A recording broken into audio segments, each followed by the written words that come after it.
The silence stretched across the briefing room like a taut wire ready to snap. Commander Jake Morrison's weathered face held the kind of expression that made hardened seals shift uncomfortably in their chairs.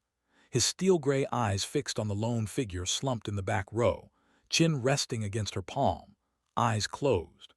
The PowerPoint presentation flickered with satellite imagery of the Syrian coastline, red targets pulsing like digital heartbeats against the blue Mediterranean backdrop.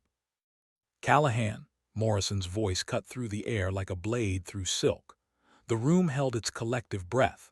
23 elite operators turned to watch the sleeping pilot, their whispers dying as quickly as they'd begun. She didn't stir. Her flight suit bore the faded patches of countless missions, the fabric worn soft at the shoulders where her harness had rubbed against it during endless hours in cockpits that most of these men would never see. Morrison's jaw tightened. The mission parameters were crystal clear. Iranian-backed militias had positioned themselves along a strategic ridge overlooking the evacuation route.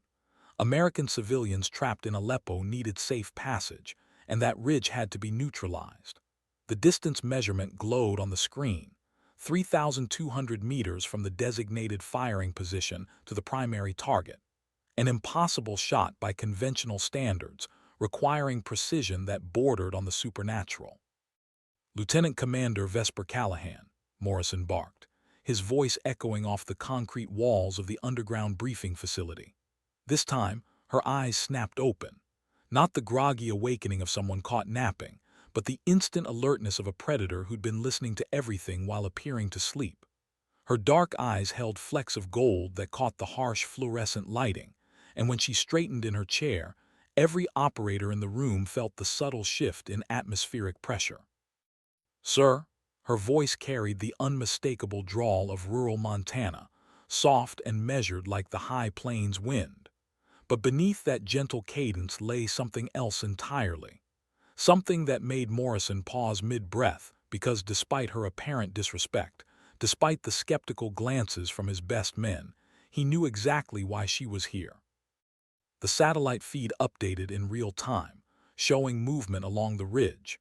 Small figures repositioning equipment, setting up what appeared to be anti-aircraft installations. The evacuation convoy would pass directly through their kill zone in 18 hours.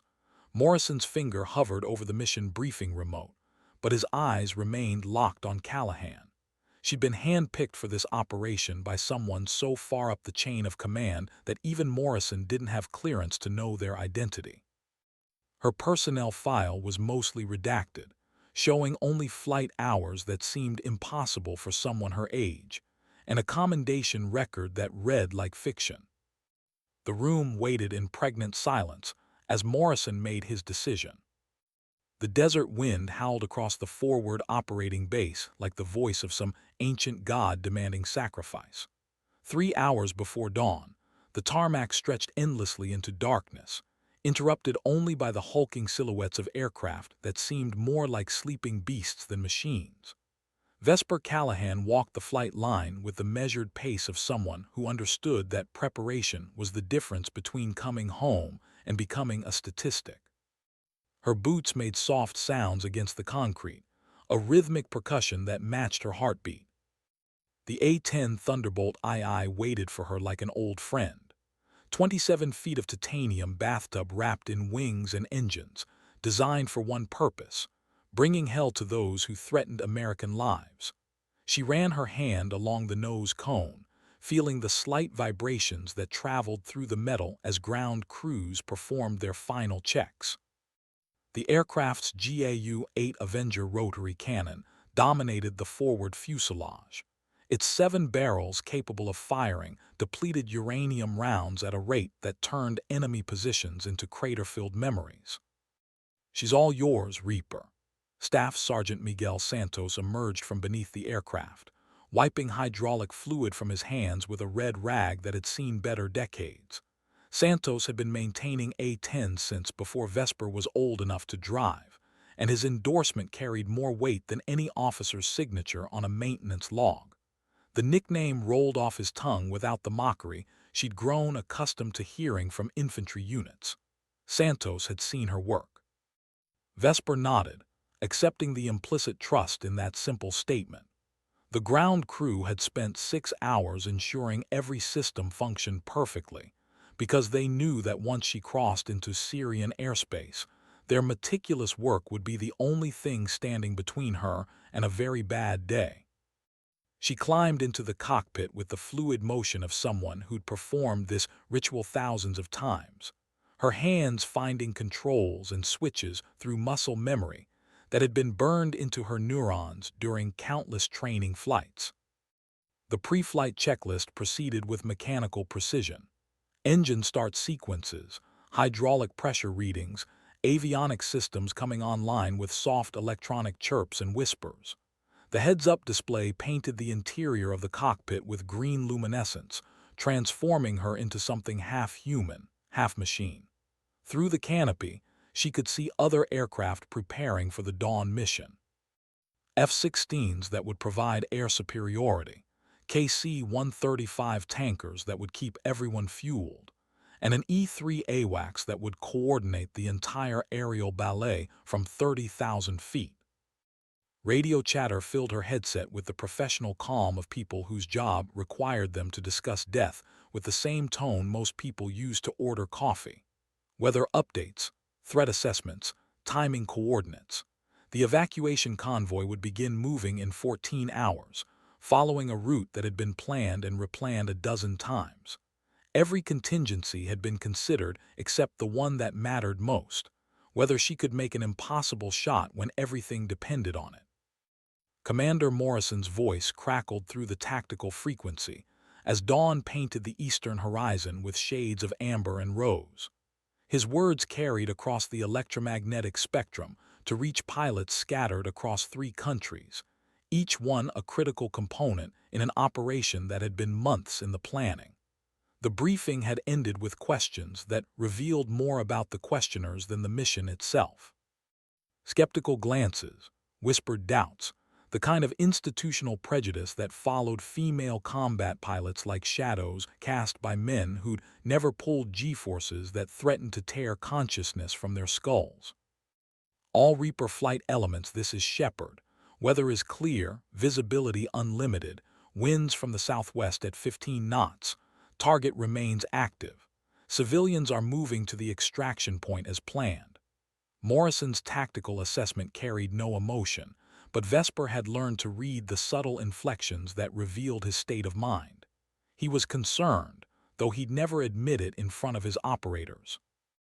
The ridge position gave enemy forces a commanding view of the evacuation route, and intelligence suggested they possessed equipment capable of turning the rescue mission into a massacre. Vesper adjusted her oxygen mask and checked the secure communication frequencies one final time. The mission required her to operate independently, beyond the range of normal tactical support. She would fly alone into contested airspace, locate targets that might not exist, and engage them with precision that pushed both aircraft and pilot to their absolute limits. The math was unforgiving.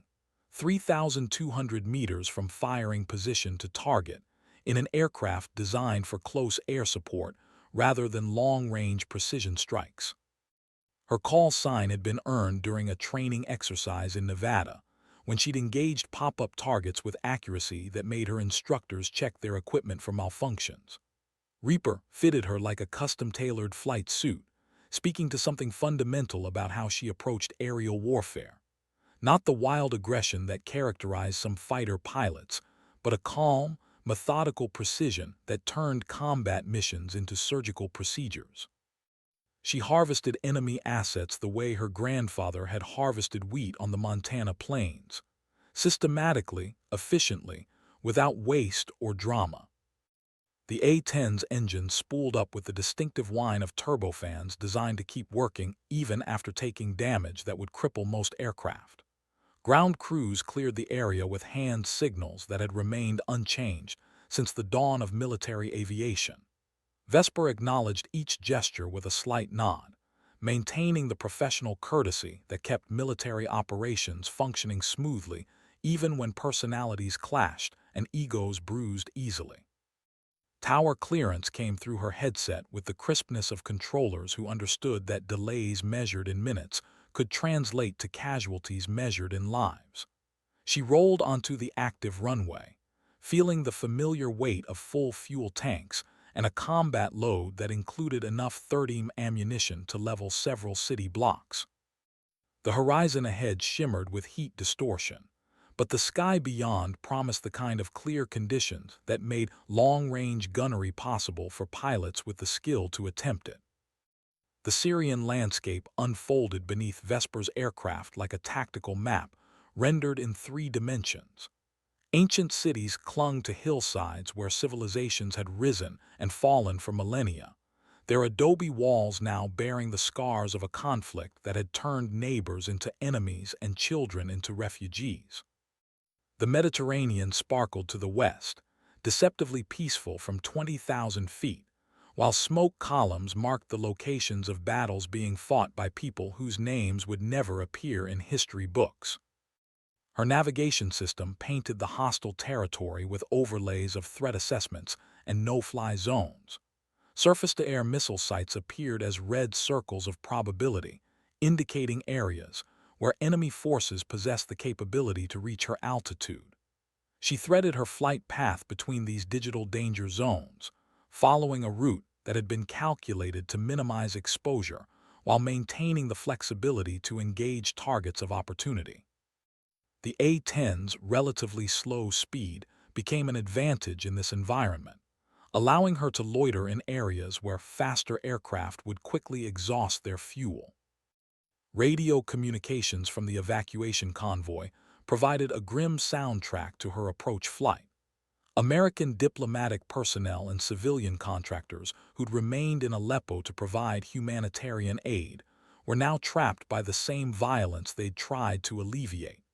Their voices carried the controlled tension of people who understood their situation without succumbing to panic. Professional competence under pressure, the same quality that characterized every successful military operation she'd participated in throughout her career. The ridge position came into view as a brown line against the horizon, elevated terrain that dominated the surrounding approaches like a fortress wall. Through her binoculars, Vesper could make out the geometric shapes that indicated human construction rather than natural features.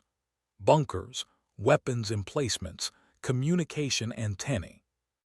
Intelligence reports had suggested a reinforced company of Iranian-backed militia, equipped with weapons capable of stopping the evacuation convoy before it could reach the extraction point. The distance from her firing position to the ridge measured exactly as briefed, 3,200 meters. She established her orbit pattern at 15,000 feet, high enough to avoid most small arms fire, but low enough to maintain visual contact with the target area. The A-10's targeting systems painted potential threats with symbols that translated sensor data into actionable intelligence.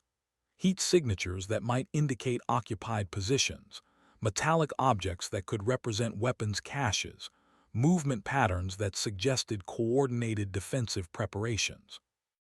Each piece of information added to her mental picture of the battlefield, creating a 3-dimensional puzzle that required both technical expertise and tactical intuition to solve. Morrison's voice crackled through the secure frequency with updates that transformed abstract mission parameters into human urgency. The convoy had begun moving, following roads that wound through terrain features that provided natural choke points for enemy forces. Time became a countdown measured in minutes rather than hours, each tick bringing the vulnerable vehicles closer to the kill zone, where Iranian-backed militia waited with weapons designed to turn American humanitarian workers into propaganda victories. The first ground fire erupted from positions that hadn't appeared on any intelligence map. Muzzle flashes winked like deadly fireflies among the rocks and vegetation of the ridge, their trajectories calculated to intersect with the convoy's planned route. Vesper watched through her targeting system as tracer rounds drew luminous lines across the landscape, each burst representing someone's calculated attempt to kill Americans, whose only crime had been trying to help Syrian civilians caught in a war they didn't start and couldn't end. Her finger found the trigger for the GAU-8 cannon, a weapon system that fired armor-piercing rounds at a rate of 3,900 rounds per minute. At maximum range, ballistic calculations became exercises in applied physics rather than simple point-and-shoot gunnery. Gravity, wind velocity, air density, target movement, aircraft stability. Dozens of variables that had to be processed in real time by a pilot whose margin for error approached zero. Miss by inches, and the convoy would be slaughtered. Miss by feet, and her ammunition would be wasted on empty ground while Americans died in the kill zone below. The mathematics of death reduced to a moment of decision that would define her career and determine whether 23 civilians would see another sunrise. Her breathing slowed to match her heartbeat as she aligned the aircraft's nose with a target that existed at the very edge of what anyone considered possible. The ridge waited 3 kilometers away, its defenders confident that no aircraft could engage them accurately from such an extreme range. They were about to discover how wrong they could be. Through the targeting reticle, Vesper could see individual figures moving among the defensive positions. Human beings with families and beliefs and dreams that had led them to this moment when their lives intersected with hers across 3,000 meters of empty air.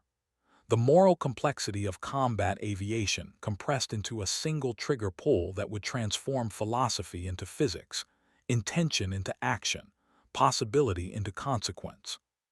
She'd performed this calculation thousands of times during training exercises and combat missions.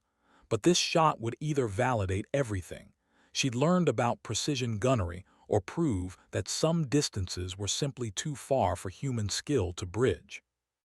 The convoy's radio chatter increased in urgency as the vehicles approached the kill zone where enemy forces had positioned themselves with clear fields of fire. American voices coordinated defensive measures while acknowledging the reality that their light armor and small arms wouldn't provide sufficient protection against prepared positions held by militia forces equipped with weapons designed to destroy much heavier targets. They needed air support, and they needed it immediately, from a pilot who was being asked to accomplish something that existed at the outer edge of what anyone had ever attempted in combat conditions. Morrison's voice cut through the tactical frequencies with the crisp authority of someone who'd made similar calculations during decades of military service. His words carried the weight of command responsibility, the understanding that decisions made in air-conditioned briefing rooms would be implemented by people whose lives depended on the accuracy of planning, conducted by officers who would never personally face the consequences of their miscalculations. "Reaper, you are cleared hot. Take the shot." The moment stretched like taffy in the thin air at 15,000 feet. Vesper's world narrowed to the relationship between her aircraft, the targeting system, and distant figures who had no idea that death was calculating their coordinates from 3 miles away. Her breathing synchronized with the aircraft's subtle vibrations, creating a harmony between human and machine that transformed both into something greater than the sum of their individual capabilities. The GAU-8's trigger required exactly 4 pounds of pressure to activate, a measurement that seemed absurdly precise for a weapon designed to deliver such devastating force. Wind calculations flowed through her consciousness like a river of numbers. Surface winds pushing at 15 knots from the southwest, but upper atmosphere currents that could deflect projectiles along trajectories that measured in fractions of degrees. The targeting computer painted solutions across her heads-up display, but the final decision belonged to human intuition refined by thousands of hours of training that had prepared her for exactly this moment. She was no longer Vesper Callahan from Billings, Montana, who'd grown up fixing farm equipment and dreaming of flying fighters. She was Reaper, a fusion of flesh and metal and deadly purpose. The first burst lasted exactly 2 seconds, during which the GAU-8 fired 130 rounds of 30 ammunition. Each projectile left the muzzle at nearly 3,500 feet per second, following ballistic paths that would converge on target coordinates calculated by sensors that measured atmospheric conditions with laboratory precision. The aircraft shuddered with recoil forces that would have torn apart lesser machines.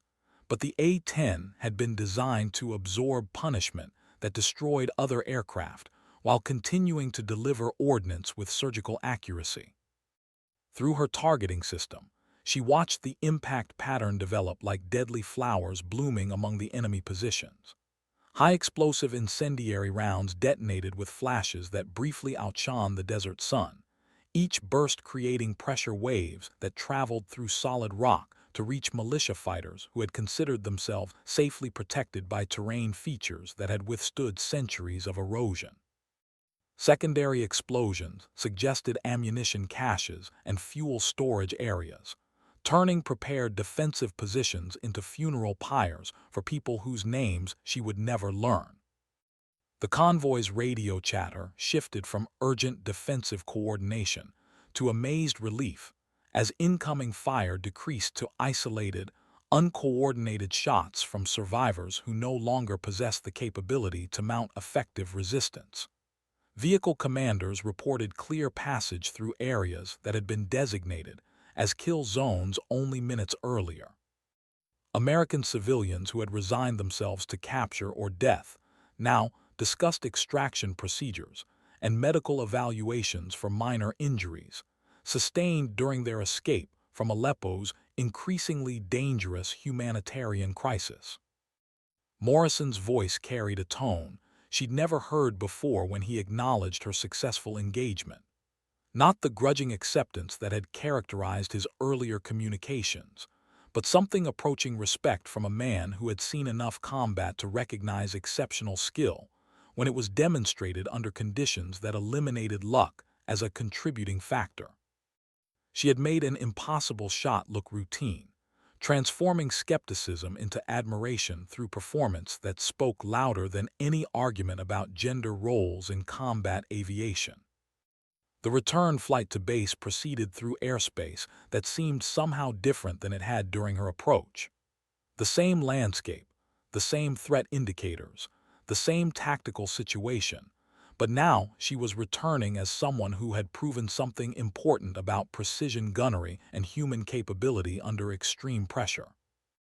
Her fuel gauges showed adequate reserves for the journey home, and her ammunition counters indicated she had retained enough ordnance for additional engagements if the tactical situation required her continued presence in the area of operations. Ground control vectors guided her back to friendly airspace with the professional efficiency that characterized all successful military operations. Weather conditions remained optimal for recovery operations, and runway conditions at her home base were reported as clear and dry. Standard post-mission procedures would include debriefing sessions, maintenance inspections, and after-action reports that would document every aspect of her performance for analysis by people whose job required them to extract lessons learned from combat experiences that could be applied to future operations involving similar tactical challenges. The landing approach felt different this time, marked by a sense of completion that went beyond simply returning from another mission. She had crossed a threshold that separated training from validation, proving to herself and to skeptical observers that her capabilities extended beyond what anyone had previously considered possible.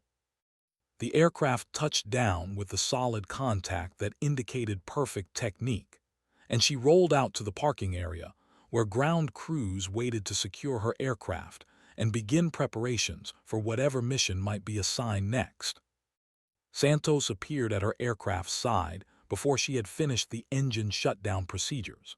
His weathered face wore an expression she'd never seen before, something that might have been pride mixed with the kind of professional admiration that maintenance personnel reserved for pilots who brought their aircraft home undamaged after completing missions that pushed both human and mechanical systems to their absolute limits. He'd monitored her engagement through radio communications, listening to tactical reports that described gunnery performance that exceeded anything in his experience maintaining combat aircraft. The post-mission debriefing room felt different when she entered it 2 hours after landing. The same concrete walls, the same fluorescent lighting, the same projection screen that had displayed target information during her pre-flight briefing. But the atmosphere had shifted in ways that were more subtle than any physical changes to the environment. Morrison sat at the head of the conference table, flanked by intelligence officers and operations specialists, whose job required them to analyze every aspect of her mission performance for integration into tactical databases that informed future planning efforts. 23 SEAL operators occupied chairs arranged in rows that faced the briefing area, their expressions ranging from professional interest to something approaching awe. These were men who had earned their reputations through performance under conditions that eliminated the weak and elevated the exceptional, and they recognized quality when they observed it demonstrated under circumstances that revealed character as much as skill. The skepticism that had characterized their earlier assessment of her capabilities had been replaced by the kind of respect that couldn't be manufactured through political correctness or social engineering initiatives. Morrison began the debriefing with tactical summaries that translated her individual performance into institutional knowledge. Engagement range, ammunition expenditure, target effects assessment, collateral damage evaluation. Clinical terminology that reduced human drama to data points suitable for entry into databases that would inform training curricula and operational planning for decades. But beneath the professional language lay acknowledgement that she had accomplished something remarkable enough to warrant detailed study by people whose job required them to understand the outer boundaries of human capability in aerial combat environments. The targeting footage displayed on the projection screen showed her engagement from multiple perspectives. Gun camera recordings that captured muzzle flashes and impact patterns, infrared imagery that revealed heat signatures before and after her attack, post-strike reconnaissance photos that documented the extent of damage inflicted on enemy positions. The visual evidence supported radio reports that had described devastatingly effective fire, delivered from a range that challenged conventional understanding about what could be accomplished with aircraft-mounted cannon systems. Intelligence analysts provided assessments that placed her performance within the broader context of ongoing operations in the region. Enemy forces had been neutralized with minimal collateral damage to civilian infrastructure, demonstrating the kind of precision that enabled American forces to accomplish military objectives while maintaining moral authority in conflicts where distinction between combatants and non-combatants often became blurred by political complexity and tactical expediency. Her shooting had been so accurate that blast effects had been contained to legitimate military targets, avoiding the civilian casualties that provided propaganda victories for enemy information warfare campaigns. The convoy rescue had been completed exactly as planned, with all personnel extracted safely and transported to secure facilities, where they would receive medical evaluation and psychological support services appropriate for civilians who had experienced combat conditions. Their successful evacuation represented more than tactical victory. It demonstrated American commitment to protecting citizens who risked their lives to provide humanitarian assistance in areas where such work required courage that bordered on heroism. Morrison's concluding remarks acknowledged performance that had exceeded expectations established by people whose professional responsibilities required them to maintain realistic assessments of human capability under combat conditions. She had made a shot that challenged fundamental assumptions about maximum effective range for air-to-ground gunnery, proving that exceptional skill could extend operational parameters beyond what training manuals and technical specifications suggested was possible. Her achievement would be studied, analyzed, and incorporated into tactical doctrine that would influence combat aviation training for the foreseeable future. The informal gathering that followed the official debriefing took place in the squadron's break room, a space that had witnessed countless post-mission discussions, where combat aircrews processed experiences that civilian society would never fully understand. Coffee cups and energy drinks provided caffeine for conversations that ranged from technical analysis of her gunnery technique to philosophical discussions about the nature of precision under pressure. The SEALs who had initially questioned her presence now sought her opinions on topics that revealed their acceptance of her as a peer, whose expertise commanded respect rather than curiosity. Santos joined the group with maintenance reports that documented the condition of her aircraft following its return from the combat mission. All systems had functioned within normal parameters, with no indications of stress damage or unusual wear patterns despite the extreme demands placed on airframe and power plant during her precision engagement sequence. The A-10's robust design had absorbed recoil forces that would have compromised other aircraft types, enabling her to deliver accurate fire from a platform that remained stable throughout the engagement period. Squadron members who had monitored her mission through radio communications shared their perspectives on performance that had impressed observers who thought they had seen everything that combat aviation had to offer. Her tactical professionalism had been evident in voice procedures that remained calm and precise, even while engaging targets at extreme range under time pressure that would have compromised lesser pilots. She had demonstrated the kind of situational awareness that separated competent aviators from exceptional ones, maintaining tactical picture awareness even while concentrating on gunnery solutions that required absolute focus. The conversation gradually shifted from technical discussion to recognition of achievement that transcended routine mission completion. She had proven something important about human potential when it was refined through training, tested under pressure, and applied with precision that admitted no margin for error. Her success reflected years of preparation that had culminated in a moment when everything she had learned was compressed into a decision measured in milliseconds, but whose consequences would extend far beyond the immediate tactical situation. Morrison appeared in the doorway with an expression that indicated he had something to say that went beyond routine post-mission administrative requirements. The room's conversation diminished as the senior officer's presence commanded attention through authority that had been earned during decades of military service that included combat experiences in multiple theaters of operation.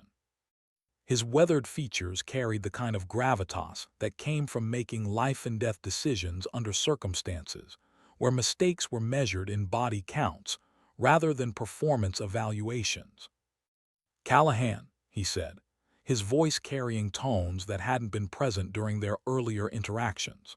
The single word seemed to contain volumes of assessment, analysis, and acknowledgement that placed their professional relationship on different footing than had existed prior to her demonstration of capabilities that exceeded his initial expectations.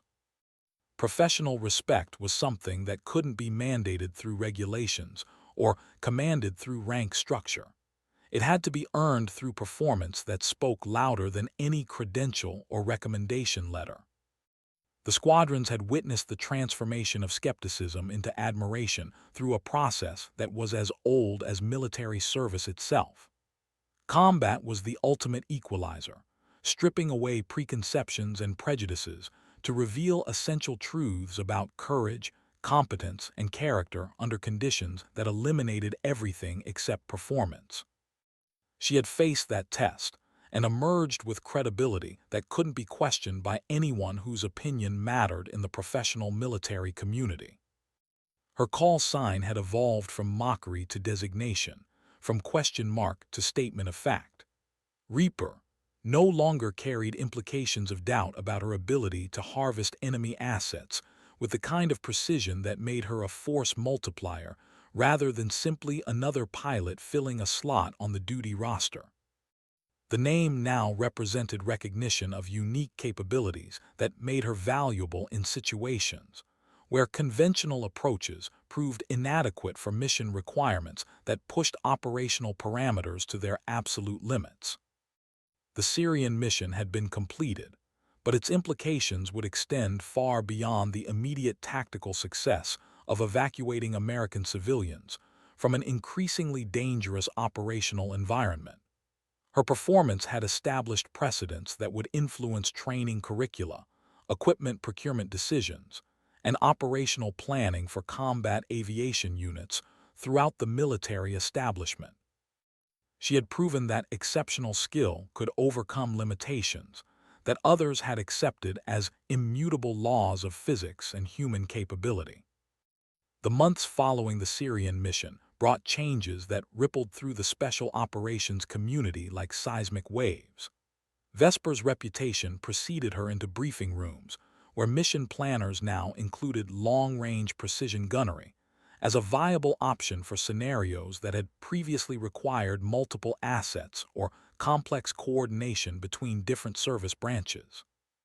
Her success had opened tactical possibilities that existed nowhere in official doctrine, but had been validated through combat performance that couldn't be disputed by theorists who had never faced similar challenges under actual operational conditions. Training requests arrived from units that had heard unofficial reports about her achievement in Syria. Special Forces teams wanted familiarization with capabilities that might be available for close air support in contested environments. Marine Corps planners sought consultation on operations that required precision strikes in urban environments, where collateral damage considerations eliminated most conventional fire support options. Air Force leadership recognized that she represented capabilities that could influence strategic planning for conflicts where precision mattered more than overwhelming firepower. Morrison found himself fielding inquiries from officers whose rank required him to respond with diplomatic language that concealed his protective instincts regarding squadron personnel, who had proven their value through performance rather than political considerations. Pentagon staff officers wanted to interview her for studies that would quantify her achievement in terms suitable for presentation to senior leadership, who made resource allocation decisions based on measurable capabilities rather than anecdotal evidence of exceptional individual performance.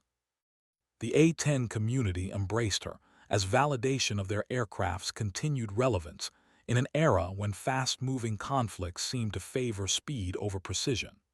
Her Syrian engagement demonstrated that close air support remained essential for ground operations that required intimate coordination between air and surface elements. The Thunderbolt's ability to loiter over contested areas while delivering precise fires had been proven under combat conditions that showcased capabilities that couldn't be replicated by faster aircraft designed for different mission profiles. Media attention remained minimal due to operational security requirements that protected methods and capabilities from enemy intelligence analysis. Official statements acknowledged successful completion of humanitarian evacuation operations, without providing details that might compromise future missions requiring similar tactical approaches. Her name appeared in classified after-action reports rather than newspaper headlines, ensuring that her achievement remained within professional military circles, where it could influence doctrine without providing propaganda opportunities for enemy forces. The psychological impact on her squadron colleagues was more significant than any official recognition. Pilots who had witnessed her performance during training exercises now understood they had observed something exceptional rather than simply competent. Her consistency under pressure had been demonstrated through combat results that validated training performance, proving that her capabilities extended beyond classroom exercises to real-world applications, where lives depended on precision execution of complex tactical procedures. Santos continued maintaining her aircraft with the meticulous attention to detail that characterized his approach to all maintenance responsibilities. But his comments to other ground crew members revealed pride in supporting a pilot whose combat effectiveness reflected positively on everyone involved in keeping her A-10 mission ready. Aircraft maintenance became a partnership between technician and operator, each understanding their role in maintaining capabilities that had been proven under conditions where mechanical reliability was essential for mission success and personal survival. Squadron social dynamics evolved to accommodate recognition that exceptional performance created different expectations and responsibilities. She was no longer the new pilot whose capabilities remained unproven, but a combat-experienced aviator whose opinions carried weight in tactical discussions and planning sessions. Her insights about long-range gunnery techniques became incorporated into squadron knowledge base, shared through informal discussions that transferred experiential learning from individual achievement to collective capability enhancement. Training scenarios began incorporating lessons learned from her Syrian engagement, with range requirements and precision standards adjusted to reflect what had been accomplished under actual combat conditions. Instructor pilots modified their teaching approaches to emphasize fundamentals that had enabled her success, focusing on basics that provided foundation for advanced techniques rather than exotic procedures that appeared impressive but lacked practical application under operational stress. The respect she had earned extended beyond her immediate squadron to encompass the broader special operations aviation community. Pilots from other units sought opportunities to fly training missions with someone whose combat record included achievements that challenged conventional understanding about aircraft capabilities and human performance under extreme pressure. Professional development became bidirectional, with experienced aviators learning techniques from someone whose recent combat experience provided insights that couldn't be gained through routine training exercises. Her promotion recommendations reflected performance that exceeded normal standards for advancement within the military personnel system. Combat effectiveness had been demonstrated through measurable results that spoke louder than any fitness report or performance evaluation. Leadership recognized that exceptional individuals required career management approaches that differed from standard progression patterns, ensuring that unique capabilities were properly utilized rather than constrained by bureaucratic procedures designed for more typical career development patterns. The lessons learned from her Syrian mission were being quietly incorporated into special operations doctrine, though her name would never appear in the official publications that would guide future training and operations.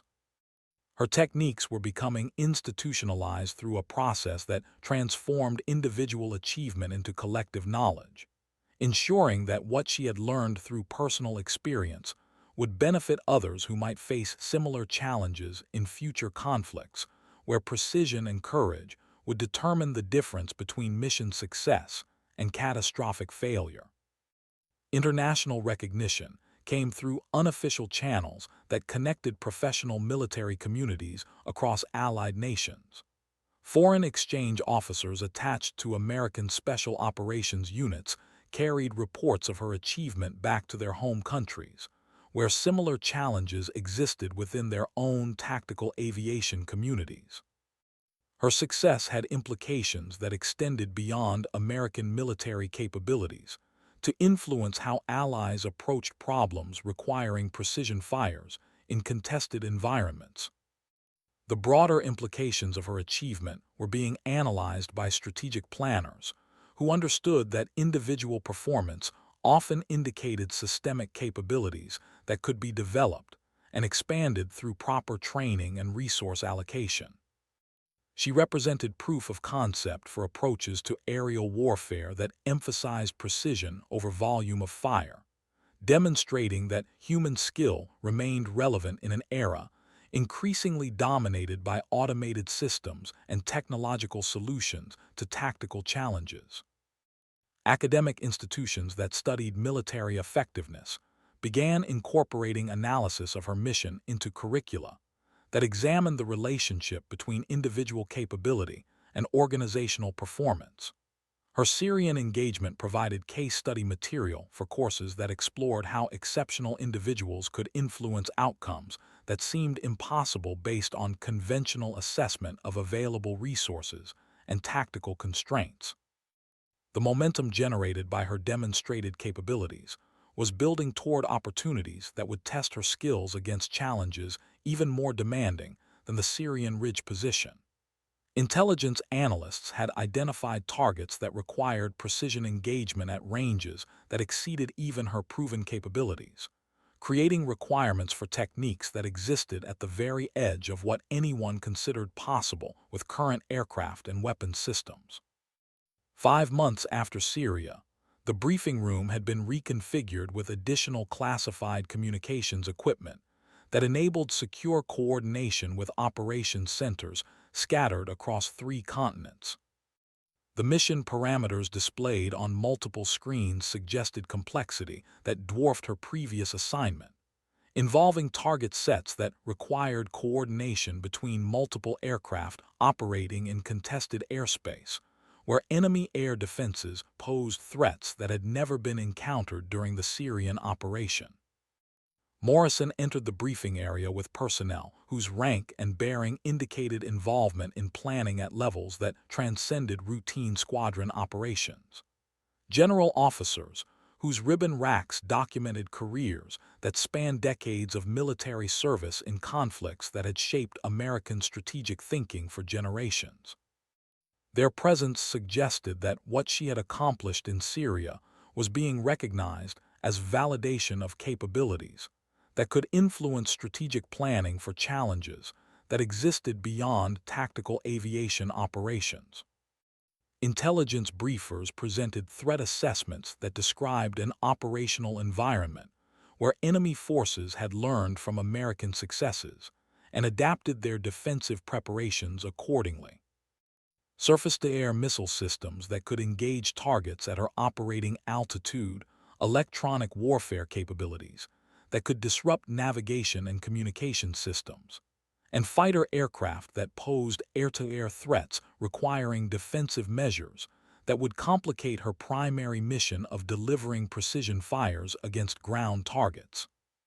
The target analysis revealed objectives that required engagement precision that exceeded anything she had previously attempted.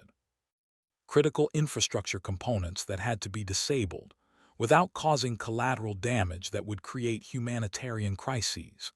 Command and control facilities located in urban environments where civilian casualties would provide enemy propaganda victories, and time-sensitive targets that would only be vulnerable during narrow windows of opportunity that eliminated any margin for error or equipment malfunction. Weather forecasts indicated atmospheric conditions that would challenge every aspect of her gunnery technique. High-altitude winds that would affect projectile trajectories, temperature inversions that could disrupt optical targeting systems, and cloud cover that might require engagement methods that relied on radar guidance rather than visual target identification. The environmental factors combined with target requirements to create challenges that existed at the absolute edge of what current technology and human skill could accomplish under operational conditions.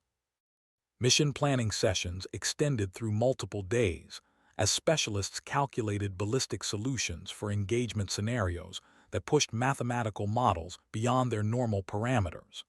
Computer simulations ran thousands of iterations to identify optimal firing positions and timing sequences, but the final execution would depend on human judgment and skill that couldn't be replicated through automated systems or programmed responses to anticipated situations.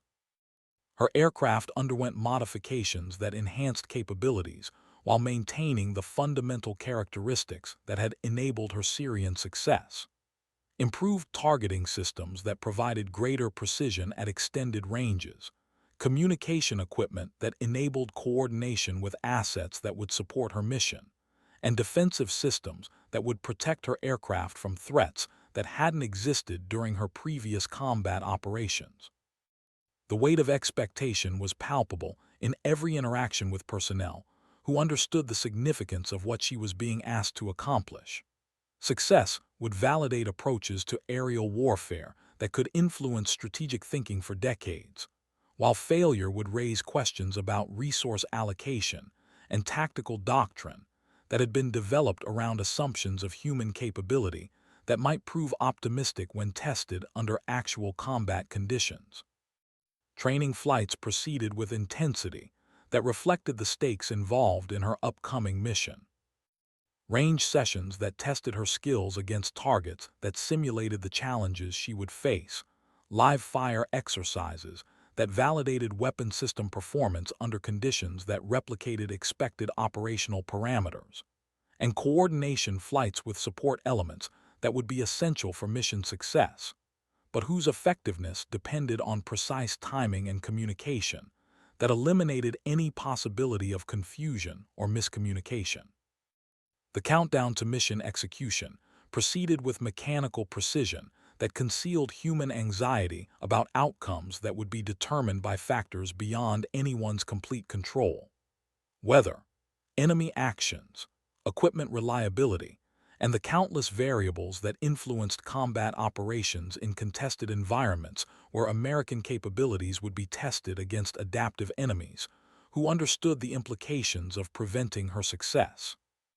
The pre-dawn hours before her second major combat mission felt different from those that had preceded her Syrian engagement. The same routine of aircraft inspection and pre-flight preparation, but now carried out with awareness that her performance was being evaluated by observers whose assessment would influence decisions that extended far beyond her.